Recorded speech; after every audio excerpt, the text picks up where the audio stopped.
मनुष्य को जब सफलता मिलती है तब उसमें जागता है अहंकार, और ऐसे में मनुष्य अक्सर एक बात भूल जाता है, झुकना। सोचता है कि मैं किसी के समक्ष क्यों झुकूं? और ऐसा इसलिए होता है क्योंकि मनुष्य एक महत्वपूर्ण बात भूल जाता है कि संसार में, इस जीवन में उसने जो भी प्राप्त किया है झुक कर प्राप्त किया। बालपन में चलना सीखा तो इस धरा पर झुककर, गिरकर। बड़ों का आशीष लिया तो झुककर। किसान को फसल काटने के लिए झुकना पड़ता, कुएं से पानी निकालने के लिए पात्र को झुकना पड़ता है। भगवान से आशीर्वाद प्राप्त करने के लिए उनके समक्ष झुकना पड़ता है। आंधियों में वृक्ष सुरक्षित कैसे रहते? झुककर। सम्मान कैसे पाया जाता है? झुककर। किसी के समक्ष झुकने का अर्थ स्वयं का आत्मसम्मान खो देना नहीं, उसका अर्थ होता है विनम्रता। हम मनुष्य हैं और इस आकाश की ऊंचाइयों तक पहुंचने के लिए हमें किसी पक्षी की भांति पंखों की आवश्यकता नहीं। बस जितना झुकेंगे उतना ही ऊपर उठेंगे। राधे राधे। आप इस संसार में ऐसे कई लोगों को जानते होंगे जिन्हें आप स्वार्थी मानते हैं, जो आवश्यकता पड़ने पर ही आपको स्मरण करते हैं, अन्यथा वर्षों तक कहीं दिखाई भी नहीं देते, किंतु जैसे ही उनकी आपके सहायता की आवश्यकता पड़ती है हाथ जोड़कर आपके सामने सज्ज रहते। बड़ा क्रोध आता है ना इनको, मन खिन्न हो जाता, मन से ये स्वर निकलता है कि इस व्यक्ति की सहायता न करें, किंतु ऐसा कभी मत कीजिए। आप सोचेंगे क्यों कह रहा हूं मैं ऐसा? स्मरण रखिएगा, दीपक का स्मरण व्यक्ति केवल तभी करता है जब अंधकार गहरा हो जाता है।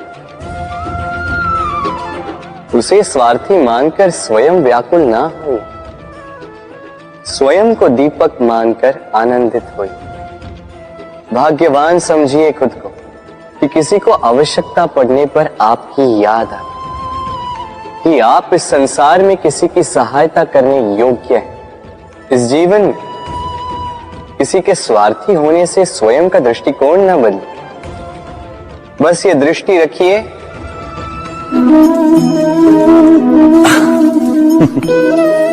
मनुष्य के सारे संबंधों का आधार है अपेक्षा। पति कैसा हो जो मेरा जीवन सुख और सुविधा से भर दे, पत्नी कैसी हो जो सदैव मेरे प्रति समर्पित रहे, संतान कैसी हो जो मेरी सेवा करे, मेरा आदेश माने। प्रामाणिक इच्छा हो तब भी कोई मनुष्य किसी की अपेक्षाओं को पूर्ण नहीं कर पाता, और वहां से जन्म लेता है संघर्ष। सारे संबंध संघर्ष में परिवर्तित हो जाते, पर मनुष्य अपेक्षा को संबंध का आधार ना बनाए और स्वीकार करे केवल संबंध का आधार, तो क्या ये जीवन स्वयमेव सुख और शांति से नहीं भर जाएगा? स्वयं विचार कीजिएगा। संबंधों ने आपको संपूर्ण संतोष दिया है? विचार कीजिए।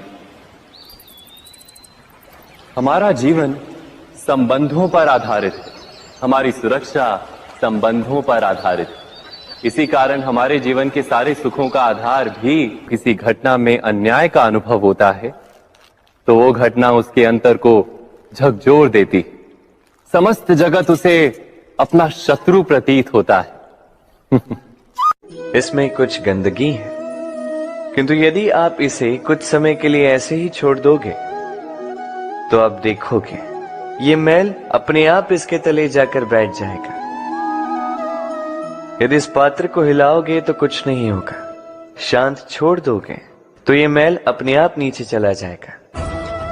उसी प्रकार जब हमारे जीवन में कोई समस्या हो, हमारे जीवन में अशांति हो, तो कोई हलचल करने से या संतोष खो देने से हमें उसका हल नहीं मिलेगा। शांत रहकर विचार करोगे तो उसका हल मिलेगा।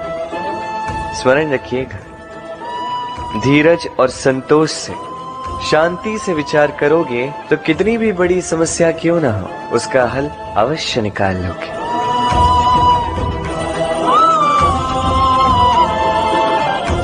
क्योंकि अशांति का सुझाव शांति ही है। राधे राधे। समय, कहते हैं समय से पूर्व कुछ नहीं होता। हर बात का एक समय होता है। समय से पूर्व न सूर्योदय होता है, न सूर्यास्त होता है। समय से पूर्व पौधों में न पुष्प खिलते हैं न फल।